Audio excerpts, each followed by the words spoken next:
Chapter 7 साम्यावस्था है। साम्यावस्था का क्या मतलब होता है? देखिए, जब कोई केमिकल रिएक्शन हो रही होती है, ठीक है, तो कुछ रिएक्शन ऐसी होती है जो दोनों दिशाओं में चलती है। यानी कि जैसे मैं रिएक्शन को इस तरह से लिखूं, A gives B plus C, इसका मतलब है कि A जो है उसने बदलकर क्या दे दिया, B और C दे दिया। अब B और C जो है वो वापस A में कन्वर्ट नहीं हो सकते, लेकिन कुछ ऐसी रिएक्शंस होती है जो दोनों दिशाओं में चल सकती है। जैसे कि अगर हम बात करें N2 plus 3H2 gives 2NH3, यानी कि इसको कहते हैं हाबर प्रक्रम। अमोनिया निर्माण का ये क्या है? हाबर प्रक्रम। इस रिएक्शन का नाम है, याद रखना आपको, N2 plus 3H2 gives 2NH3। ये रिएक्शन जो है ये दोनों दिशाओं में चल सकती है, यानी कि N2 और H2 रिएक्ट करेंगे और NH3 का निर्माण करेंगे, और NH3 जो है जब वापस जो है वो किस में कन्वर्ट हो सकता है? N2 और H2 में कन्वर्ट हो सकता है। तो देखेंगे हम कि जब बंद पात्र में हम ये रिएक्शन करवाएंगे, मतलब हम स्टार्टिंग में क्या करेंगे, N2 और H2 को 1:3 में, ये देखो 1:3, 1:3 में आपने डाल दिया किसी बंद पात्र में, तो आप ये देखेंगे कि स्टार्टिंग में क्या होगा, N2 और H2 जो है उनकी सांद्रता धीरे धीरे कम होगी और NH3 की सांद्रता है वो धीरे धीरे क्या बढ़ने लगेगी समय के साथ। लेकिन एक बिंदु ऐसा आएगा जब N2, H2 और NH3 की सांद्रता में कोई परिवर्तन नहीं होगा। ऐसा कब होता है? ऐसा तब होता है जब अभिक्रिया मिश्रण में साम्यावस्था स्थापित हो जाती है। तो साम्यावस्था का ये मतलब है कि देखो, सबसे पहले तो ये समझ लो, अगर N2 और H2 NH3 बनाते हैं तो इस अभिक्रिया को अग्र अभिक्रिया कहते हैं। इस दिशा में जो अभिक्रिया चलेगी इसको हम क्या कहेंगे? अग्र अभिक्रिया, ठीक है। और जब ये रिएक्शन इस दिशा में चल रही है तो ये क्या है? अभिकारक, ठीक है। लेकिन हम ये कह रहे हैं कि रिएक्शन इस दिशा में भी चलती है, तो जब ये रिएक्शन इस दिशा में चलेगी तो इसको हम क्या कहेंगे? पश्च अभिक्रिया, यानी कि जिसमें अमोनिया जो है वो डिसोसिएट होकर क्या बनाएगा? N2 और H2, इसको हम पश्च अभिक्रिया कहेंगे। तो अगर देखो, अगर ये रिएक्शन इस दिशा में चल रही है, यानी कि जब अब अग्र अभिक्रिया हो रही है, तो अभिकारक हुए ये जो लेफ्ट साइड में होता है वो क्या होता है? अभिकारक। लेकिन अगर अभिक्रिया इस दिशा में चल रही है, यानी कि एक्चुअल में ये रिएक्शन कैसे हो रही है? NH3 gives N2 plus 3H2, तो ये अभिक्रिया पश्च अभिक्रिया है और इसमें अभिकारक कौन है? अमोनिया। तो पश्च अभिक्रिया के लिए अभिकारक कौन होगा? अमोनिया। अग्र अभिक्रिया के लिए अभिकारक की बात करें तो कौन होता है? नाइट्रोजन और हाइड्रोजन। तो अब ये समझ गए होंगे आप कि इसको अग्र अभिक्रिया कहेंगे और इस तरह से जो चलेगी उसको हम क्या कहेंगे? पश्च अभिक्रिया, ठीक है। अब होगा क्या कि यहाँ पर अगर आप बात करें नॉर्मल अग्र अभिक्रिया के लिए, तो ये अभिकारक है और ये क्या है? उत्पाद है। तो आपने अगर रिएक्शन मिक्सचर में बंद पात्र में आपने N2 और H2 को डाल दिया, तो स्टार्टिंग में उनकी सांद्रता क्या होती है? ज्यादा, ठीक है। और समय के साथ अगर हम ग्राफ खींचे तो समय के साथ N2 और H2 की सांद्रता क्या हो जाएगी? कम। लेकिन एक पोजीशन ऐसी आएगी कि फिर उससे कम नहीं होगी, यानी कि वो स्थिर हो जाएगी। उत्पाद की सांद्रता की बात करें तो जीरो समय पर, जीरो टाइम पर क्या होगा? ये बिल्कुल ही कम होगी नहीं, क्योंकि इनिशियली उत्पाद होते ही नहीं है। और लेकिन समय के साथ जो अभिकारक है वो किस में परिवर्तित होने लगेंगे? उत्पाद में। तो उत्पाद की सांद्रता क्या करने लगेगी? बढ़ने लगेगी, और एक टाइम आएगा जब वो सांद्रता स्थिर हो जाएगी। तो अभिकारक की सांद्रता इतनी कम होकर स्थिर हो गई, उत्पाद की सांद्रता जीरो से इतनी बढ़कर स्थिर हो गई। ये जो पोजीशन होगी जहां इनकी सांद्रता में अब कोई परिवर्तन नहीं होगा, इसको हम क्या कहेंगे? साम्यावस्था। तो हम साम्यावस्था क्या कह सकते हैं? साम्यावस्था वो समय है जिस समय पर अग्र अभिक्रिया की दर पश्च अभिक्रिया की दर के क्या हो जाती है? बराबर हो जाती है। और साम्यावस्था पर अभिकारक और उत्पाद का मिश्रण जो होता है उसकी सांद्रता निश्चित हो जाती है, फिर वो सांद्रता नहीं बदलती है। तो उस टाइम या उस प्रक्रम को हम क्या कहते हैं? साम्यावस्था कहते हैं। तो साम्यावस्था क्या हो गया कि साम्यावस्था पर अग्र अभिक्रिया की दर पश्च अभिक्रिया की दर के बराबर हो जाती है, यानी कि जिस दर से अग्र अभिक्रिया हो रही है उसी दर से पश्च अभिक्रिया हो रही होती है। तो अभिकारक और उत्पाद की सांद्रता, ऐसा लगता है कि अभिक्रिया रुक गई है। क्यों? क्योंकि जब अग्र अभिक्रिया की दर पश्च अभिक्रिया की दर के बराबर हो जाएगी तो आपको ऐसा लगेगा कि अभिक्रिया चल ही नहीं रही है, अभिक्रिया रुक सी गई है, क्योंकि अभिकारक और उत्पाद की सांद्रता में कोई परिवर्तन नहीं हो रहा होता है। लेकिन एक्चुअल में अभिक्रिया चल रही होती है, क्योंकि सांद्रता में परिवर्तन नहीं हो रहा होता है इसलिए वो विजिबल नहीं होती, वो दिखाई नहीं देती है। इस प्रकार के साम्य को गतिक साम्य कहते हैं। क्या कहते हैं? तो साम्यावस्था क्या है? एक गतिक साम्य है। रासायनिक अभिक्रियाओं में साम्यावस्था क्या है? एक गतिक साम्य है। यहाँ पर साम्यावस्था पर जिस दर से N2 और H2 वियोजित होकर N2 और H2 मिक्स होकर NH3 का निर्माण करेंगे, उतनी ही मात्रा में NH3 जो है वो वियोजित होकर N2 और H2 का क्या कर देंगे? निर्माण। इसीलिए साम्यावस्था पर सांद्रता में कोई परिवर्तन नहीं होता है। इसको हम देखो इस इजी एग्जांपल से समझ सकते हैं कि सपोज आपने बीकर लिया और उसमें आपने पानी डाल दिया इस लेवल तक, ठीक है। ऊपर से आप एक नल चला रहे हो और उसमें से आप पानी बूंद बूंद करके क्या कर रहे हो? इसमें डाल रहे हो। अब आपने क्या किया? नीचे भी इसके बराबर ही एक छेद कर दिया और इसमें से इसके बराबर छेद किया, जितना छेद ये है उतना छेद आपने नीचे कर दिया। अब क्या होगा कि जितना पानी इसमें आता जाएगा उतना पानी बाहर निकलता जाएगा। तो मुझे बताओ, क्या इस लेवल में कोई चेंज होगा?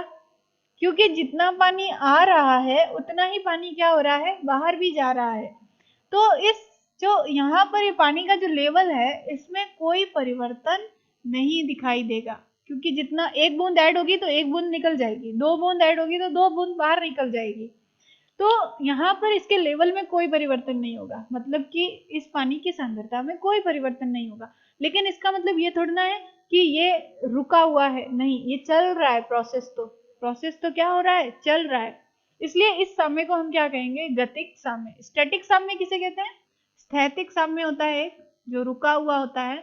उस साम्य का एग्जाम्पल क्या हो सकता है कि आपने एक बॉक्स रखा, इधर से इक्वल फोर्स F लग रहा है, इधर से इक्वल फोर्स F लग रहा है, तो ये दोनों फोर्स लग रहे हैं लेकिन ये जो वस्तु है ये रेस्ट में है, ठीक है, यानी कि ये गति नहीं कर रही है, तो इसको स्थैतिक साम्य कहते हैं।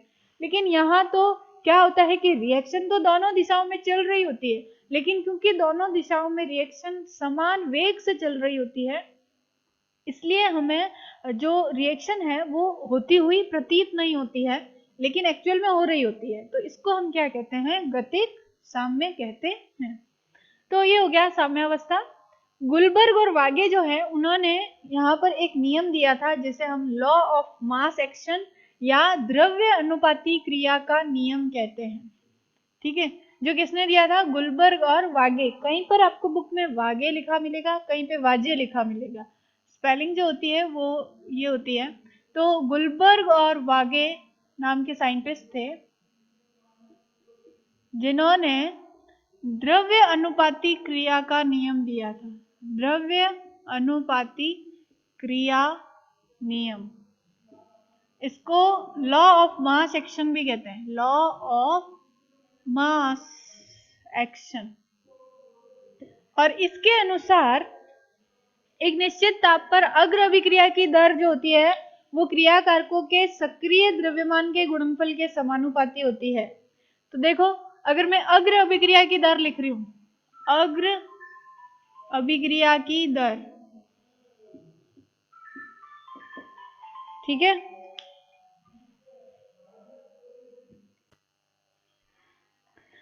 तो अग्र अभिक्रिया की दर जो होती है वो क्रिया कारकों के सक्रिय द्रव्यमान के गुणनफल के समानुपाती होती है।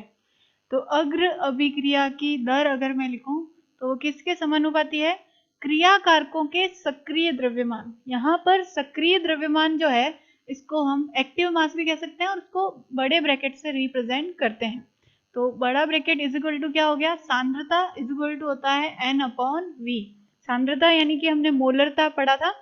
सांद्रता अगर आप मोल पर लीटर में निकालो तो मोलरता होती है और उसमें विलेय के मोलों की संख्या अपॉन विलियन का आयतन लीटर में लेते हैं। तो यहाँ पर आपको याद रखना है कि इस बड़े ब्रैकेट का मतलब है सांद्रता, मतलब है N/V, ठीक है। तो अग्र अभिक्रिया की दर जो है वो क्रिया कारकों के सक्रिय द्रव्यमान के गुणनफल के समानुपाती होती है। तो देखो अग्र अभिक्रिया में मैंने अभी बताया था क्रिया कारक क्या है, N2 और H2। तो आप लिखेंगे क्रिया कारक N2 और H2 और उनके सक्रिय द्रव्यमान के गुणनफल के समानुपाती होती है। अग्र अभिक्रिया की दर क्रिया कारकों के सक्रिय द्रव्यमान के गुणनफल के समानुपाती होती है। तो ये रिएक्शन आ गई। अब यहाँ देखिए अगर मैं अग्र अभिक्रिया की दर में ये समानुपाती का चिन्ह हटाऊं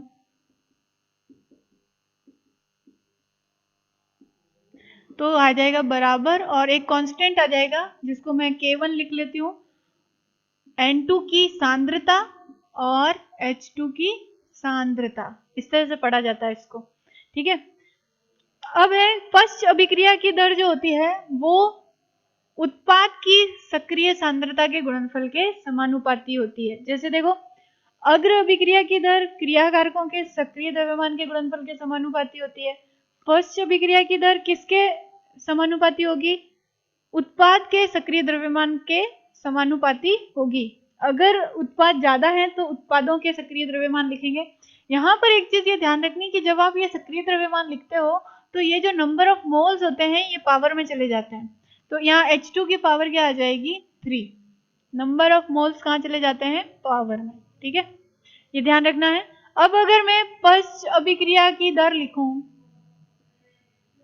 पश्च अभिक्रिया की दर किसके समानुपाती होगी, उत्पाद के सांद्रता के, अगर उत्पाद ज्यादा होते थे उनके गुणनफल के समानुपाती हो जाती। अब यहाँ पर नंबर ऑफ मोल्स कितने हैं 2, तो इसकी पावर क्या हो जाएगी 2, ये याद रखना। अब मैं अगर इसमें इस रिएक्शन में समानुपाती का चिन्ह हटाऊं तो एक कांस्टेंट आ जाएगा जिसको मैं K2 लिख लेती हूँ और ये हो जाएगा NH3 की पावर 2, ठीक है। अब देखो जब साम्यावस्था स्थापित हो जाती है, वागे का नियम क्या कहता है कि जब साम्यावस्था स्थापित हो जाएगी तो अग्र अभिक्रिया की दर पश्च अभिक्रिया की दर के बराबर हो जाएगी। तो साम्यावस्था पर क्या हो जाता है, अग्र अभिक्रिया की जो दर है वो बराबर हो जाएगी किसके, पश्च अभिक्रिया की दर के। यही हम कह रहे हैं कि साम्यावस्था में अग्र अभिक्रिया की दर पश्च अभिक्रिया की दर के क्या हो जाएगी बराबर। तो अग्र अभिक्रिया की दर के लिए मैं क्या लिख सकती हूँ, K1 N2 की सांद्रता और H2 की सांद्रता उसकी पावर 3। पश्च अभिक्रिया की दर के लिए क्या लिख सकती हूँ मैं, NH3 K2 और उसकी पावर 2। तो यहाँ पर देखो अगर मैं K2 को इधर ले आऊं और इसको उधर ले जाऊं तो देखो क्या होगा K1 अपॉन K2 और इसको मिला के दो कांस्टेंट का जो भागफल है इसको मैं एक नया कांस्टेंट कह रही हूँ और उसको कहते हैं साम्यावस्था स्थिरांक। तो Kc यहाँ पर क्या है, साम्यावस्था स्थिरांक।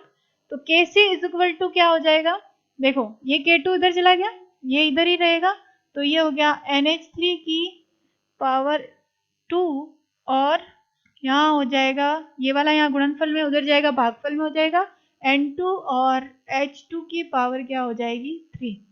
तो ये है किसके लिए, इस अभिक्रिया के लिए Kc यानी कि साम्यावस्था स्थिरांक की वैल्यू, और इसी को कहते हैं द्रव्य अनुपाती क्रिया नियम। ये समीकरण ही क्या कहलाता है, द्रव्य अनुपाती क्रिया नियम, क्योंकि ये किस स्टेटमेंट से आया है कि अग्र अभिक्रिया की दर क्रिया कारकों के सक्रिय द्रव्यमान के गुणनफल के समानुपाती होती है, पश्च अभिक्रिया की दर उत्पाद के सक्रिय द्रव्यमान के गुणनफल के समानुपाती होती है, और जब साम्यावस्था स्थापित हो जाती है तो अग्र अभिक्रिया की दर पश्च अभिक्रिया की दर के बराबर हो जाती है। और यहाँ से आपके पास ये Kc की वैल्यू आ गई। यानी कि अगर आपको किसी भी समीकरण के लिए Kc की वैल्यू लिखनी है तो उत्पादों की सांद्रता ऊपर आ जाएगी और नीचे क्या आ जाएगी, अभिकारकों की सांद्रता। और इसी को क्या कहते हैं, द्रव्य अनुपाती क्रिया नियम, जो किसने दिया था, गुलबर्ग और वागे ने दिया था।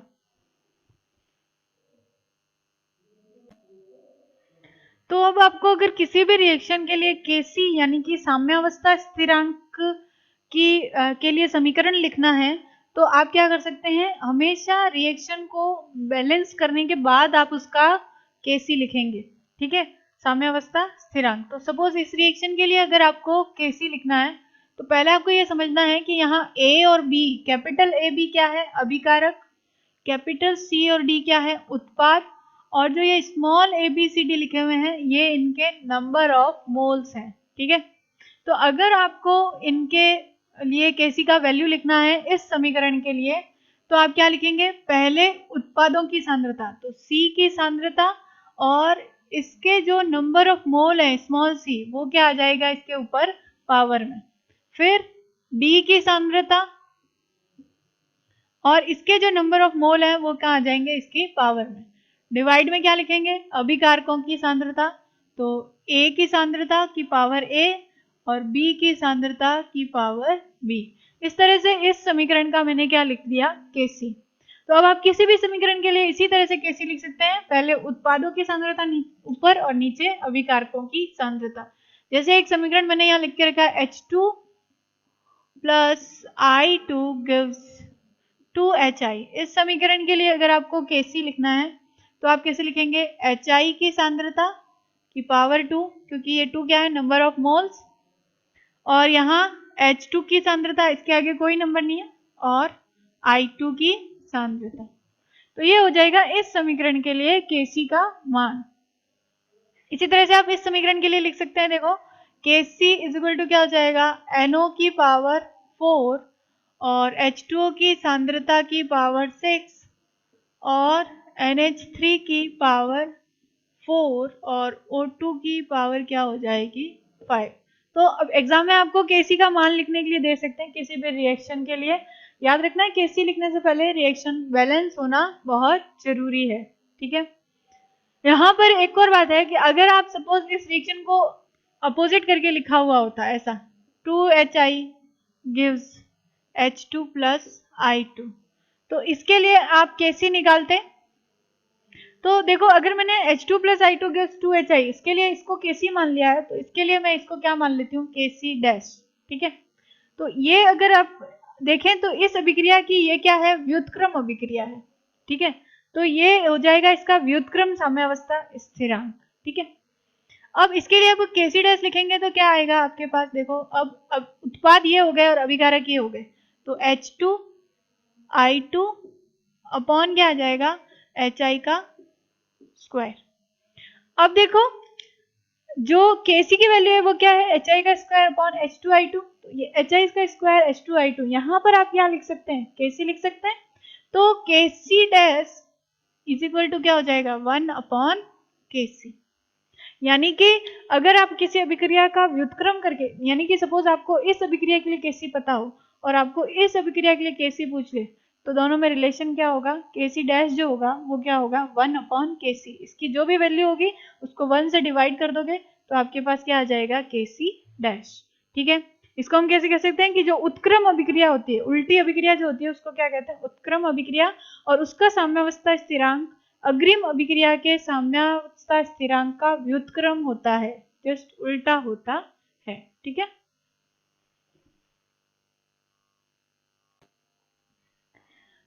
अब सपोज कि आपको एक अभिक्रिया है H2 plus I2 gives 2HI और इसके लिए Kc का मान दे रखा है, ठीक है।